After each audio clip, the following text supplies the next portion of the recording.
What's up, everybody? You're back in here with the Pro Football Pod. You've got Hulk, you've got Coach, wherever he's at. We appreciate you guys stopping in today for this New York Jets 2025 season preview. 7-round mock draft coming at you guys. Subscribe down below, because when you do and we hit 500, we're giving away a free jersey. Might even give away 2. We're feeling generous. Help us help you guys. Coach, are you ready to help out our division rivals and make them better?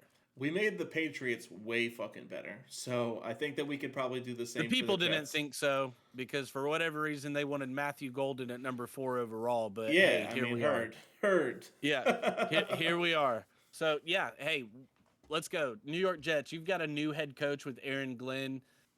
Really, I'm happy for that. Like, I like what he can possibly bring them. Like, I think that's going to work out.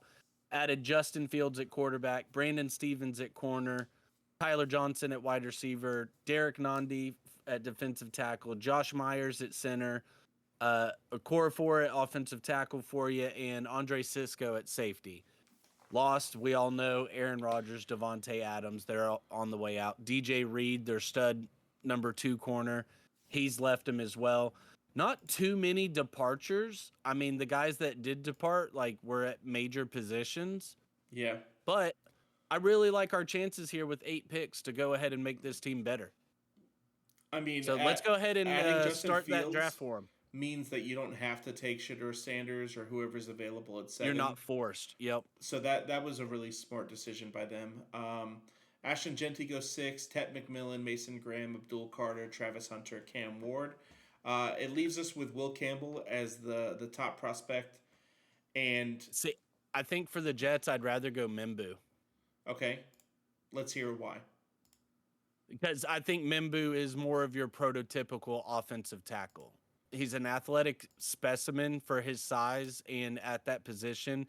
Will Campbell is going to give you versatility, where he is going to be able to play guard, and he is projected more as a guard at the next level.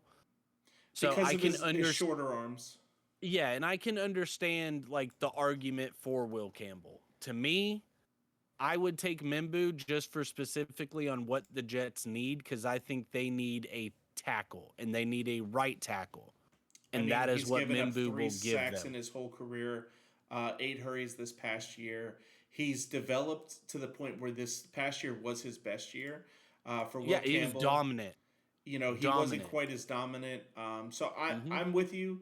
I think between the two, that's the only 2 picks that they need to be looking at. If they could get both of them. Now, I will say, if they didn't bring in Brandon Stevens, now, while I don't think he's an elite guy by any measure, I think it would have been a strong possibility to look at Jahdae Barron here or Will Johnson to pair with Sauce Gardner. But for what they need and what the value is on the board, I think Membu is just one that makes a ton of sense. Yep, we're pulling the trigger on. You took Fashanu last year. You're taking Membu this year. Your offensive line is young, dumb, and full of cum. Like, they're ready to go. So linebackers definitely a need for them. We're also going to try to look defensive edge. Defensive interior is, okay. I think, for sure. I think Quinnen Williams needs some help in there. And then wide receivers for well. sure. I know we just took him in the last draft. Make sure you guys watch for the Raiders. Yep. But Jaden Higgins, if he falls to you at the top of round 2, I think that's the type of player that could help out Garrett Wilson so much. And pull up tight end as well, just because I want to look down and see what will be available for us in our next couple picks. All right, so Arroyo will probably be gone. Mason Taylor. Okay. And I'm very high on Mason Taylor, not just because of the tutelage. Alfred Collins will also be there for defensive interior to give us some help on that side. Josiah Stewart for us at edge, but I don't see edge as like a glaring need. Jermaine Johnson didn't really play a lot last year. Had 2 very solid 2022, 2023 seasons. A guy like Trey Harris down there, more towards for like our next pick, that's intriguing. Definitely has I a little like bit of Trey the Harris. size to him. I like Trey Harris a lot. Yes, Not more than Jaden Higgins, but I do like Trey Harris. So agreed. if we're trying to plan this out for, all right, if we take somebody now, who's going to be available? If we take Higgins, Mason Taylor may very well still be available for us. As a whole, I like their defense to where I feel like their offense at wide receiver needs so much more help. I wouldn't Mm. hate taking a Trey Amos or Trey, Amos. uh, Siobhan Revelle still being there as well. We got some options. This pick's really hard for us here. Shamar Turner still being there for us, it also just gives you versatility along the defensive line. And him still being there for you, that's intriguing to me. He's listed as defensive interior, but almost everything else I see has him listed at edge.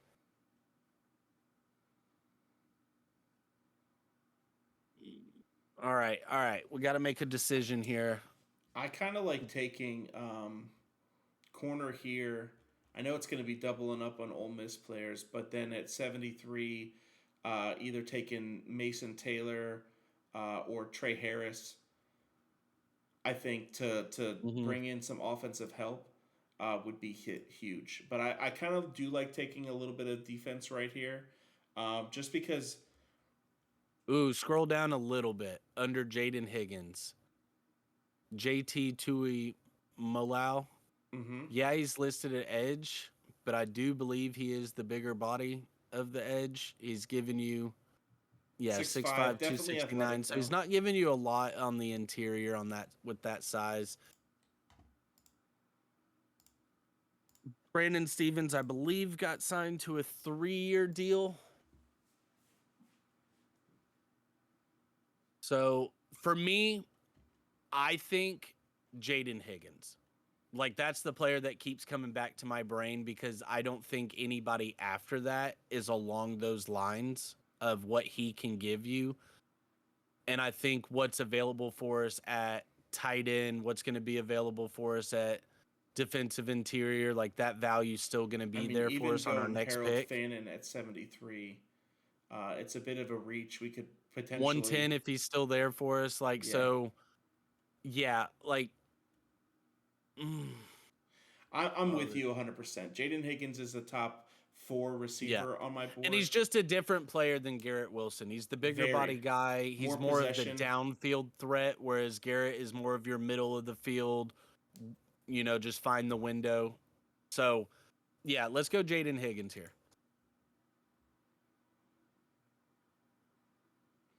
So Mason Taylor falls to us perfectly. He is, but Alfred Collins being here for us. I know he was another guy that we just took in one of those previous videos, but man, Quinnen needs some desperate help on the interior, and this guy can play all up and down the D line for you. We pick again at 110, so like there's a chance Terrence Ferguson's still there for us. Harold Fannin still might be there for us. Like, I think they just need the help at defensive interior so bad. Honestly, I'm Gunnar so Helm, good Mitchell with taking, Evans, Ben Urasek, like any of those guys. Even Jake Brenningstool. So yeah, it's got to be Alfred Collins for me. Yeah, it's definitely the value pick right here, and it's a huge need at this point. Quarterback as well. Yeah, but even then, like Kyle McCord, Tyler Shuck, like Curtis Rourke, your guy got taken. Justin Jackson Fields, Dark, top of the 3rd. Yeah, good for him. Justin Fields gives them the ability to wait at least a season before having to panic. And what they get next year if Justin Fields does nothing, wow, Harold Fanning falling. I mean, he's not just a he's tight not end. Your prototypical tight end. He's so athletic, he's just though, a at 6'4". playmaker. He honestly, you get Jaden Higgins, Harold Fannin Jr., and Garrett Wilson to go with Breece Hall. Like, to me, if Fields doesn't work out, your next guy has a very solid core to work with. Exactly. But then again, you still have Mitchell Evans and those guys down there to where, to me, I might Harold be Fanning's looking at a guy like tight end Yeah, no, and I love Harold Fannin, but that's where I'm looking at what's down there versus. All right, pull up just corner for us, because if we were to pass on a guy like Parrish or Kobe Bryant here or a Mello Dotson for him, what are we looking at down the line? Like Quincy Elijah Riley's, Huzzy. Huzzle, Zaya, Huzzy, Zy Alexander, like. Yeah, like Denzel Burke to me would be a very intriguing guy to take later just because you don't have that immediate need and what he could be projected to turn out to be for you. Very solid. I think if they are looking at corner, it would be more towards the slot guy, which I think is where a guy like Mello Dotson would fall into play. Actually, no, sorry, got that backwards. And so, I mean, that's where Kobe Bryant's size leads you to more towards the slot style for you. I don't know. Like this pick right here to me is kind of difficult just because, like I said, there are going to be some guys there. I do like the Harold Fannin pick just for the simple fact of getting another playmaker on this offense. Their offense has been so abysmal as well. Like they need something um, to really like get them there. All right, yeah. Let's do your guy. Let's take Harold Fannin here for him. Jaden Higgins and Harold Fannin gives them a lot more size than they used to have. They've just got three dudes with them and Wilson that can work just absolute different parts of the field for you to where an offensive coordinator can essentially draw up almost anything. They did bring in Stone Smart, so it's not like their tight end room is just completely washed. I mean, they do need extra help there. So I think Harold Fannin comes in and he's your immediate starter day one. Now, I know we're still looking offense here, but I really do think going a second tackle position. Fashanu's young, and you do have to replace Okafor. I know that we've already got Membu. We did take Membu. So if I were to go offensive line for them, I would want somebody that gives them versatility. Because give them another Elijah Vera Tucker, somebody that can play guard, tackle. They're just giving them different looks. So those are the type of guys I would want to look at for them, or just even more towards the guard line. Yeah, like a Luke Kandra. But right now, where you're at, a lot of the swing guys have essentially been taken. Yeah. So yeah, you're looking at a guy like Tyler Cooper's perfect. He's played both sides of the line for you. He gives you just versatility on the interior completely there for you. I think Allows we can wait until our next pick. Out, yeah, it just it just gives you ultimate versatility. So I think Cooper will still be there for us on our next pick.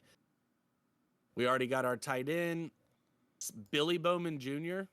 I like that. I was just looking to see if we took a safety, and they need some safety help. I know they brought in Andre Cisco, but the guys it's not like Tony Adams is a guy that you're just blowing the doors off for. At corner are also still both there, Quincy Riley and Elijah Huzzy. Denzel Burke's kind of the one I got my eye on. Okay. As far as a guy that you can just as far as a guy that you can just bring along.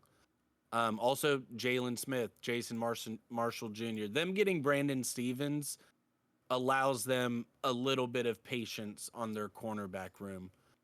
So,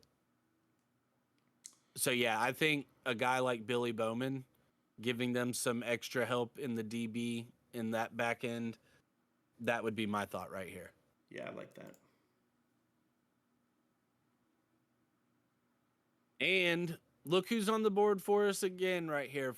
I think Kyle McCord, we said it with the Raiders episode, I think as a developmental guy would be great. Where you're getting him in this draft right now does not at all prevent you from taking a quarterback again next year. I know this has been a popular pick for the Jets in the deeper rounds because If Fields doesn't work out, you've got Tyrod Taylor and then nothing. So to me, I do think they need to still come out of this draft with the quarterback, and Kyle McCord would just be a home run pick. Yeah, I mean, I'm not seeing anything that's a glaring need that's a lot of value at this point. We don't pick for a little while, but Denzel Burke's the only other one that I would want to maybe Burke, look a at. guy like Lindenberg to help us out in the linebacker room. Um, Now, Tyler Shuck being down there does allow you a little bit of flexibility on this, in my opinion. He may 'Cause be there at the next one. Like, he should be there. So, but he is on the older end as far as like dudes that you're getting out here. Yeah, getting a 22-year-old at this point. So, yeah, for me, it'd be McCord Yeah. or Tyler Cooper from Minnesota at guard. Yeah, I like McCord. All right, let's see what's on the board for us here. Shuck was here. Curtis Rourke, okay.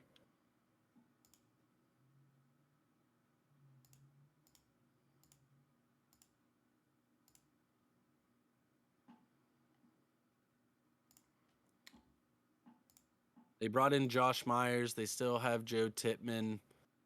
Jalen Smith, guy that's a little bit versatile from a cornerback perspective.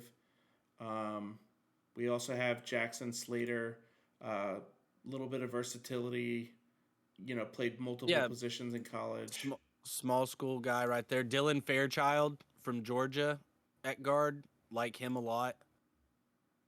Also he gives you versatility for sure. I think something like that right here for him is what we want to look at. We mentioned about getting them another guy that can give them versatility on the O-line. We ended up passing on Tyler Cooper and didn't really get them extra insurance in there. I think Fairchild would be a really solid pick for him at this spot. It's a little bit of a reach, but the versatility he gives you, he'll be a guy. All right, and final pick. Let's throw a stamp on it. Why don't you say Jackson Slater's still there for us. Elijah Clark gives us some extra help. Ooh, our guy, Teddy Buchanan, still being there. We do need help in the linebacker room. I don't see why we can't finish the draft out with Teddy Buchanan again. I don't see He's one of our more popular picks at this point, but the dude's just a stud, and at this point in the draft, you can't really get too mad at it. Like Zaire Barnes, they did bring out Jimmy and Sherwood, which he's a really solid guy for him. They still have Quincy Williams. I think this just fills out your room. Should have taken Will Campbell. We took Mimbu. Okay, whatever. We still got an A- for Mimbu. So they love getting Collins. Alfred Collins. They didn't like Billy Bowman. They didn't like the last two with Fairchild and Buchanan. Kick rocks. I think we made the team better. They do love the Kyle McCord, and then Jaden Higgins B+. It's why we take him there. Like he's gonna add so much versatility. Like at the position, you have a true number one. Higgins not having to come in and be a number one right away. He's gonna help out. I know Justin Fields isn't much of a pocket passer, but he's gonna give you the range, the reliability. He's gonna catch the ball if you throw it to him. Yep. Nope. I agree. I like what we did here. Jets fans. We're Dolphins fans, so you can tell us we're absolute idiots. We completely tanked your franchise. It's fine. You've been doing it yourselves for the last 20 years. So we did what we could to help you guys out. Hit that subscribe button down below so we can give away some jerseys to you guys. TulsiRoseTee.com is the sponsor. We love you guys. We appreciate you guys. Peace out. Do-do, do-do. Do-do-do-do.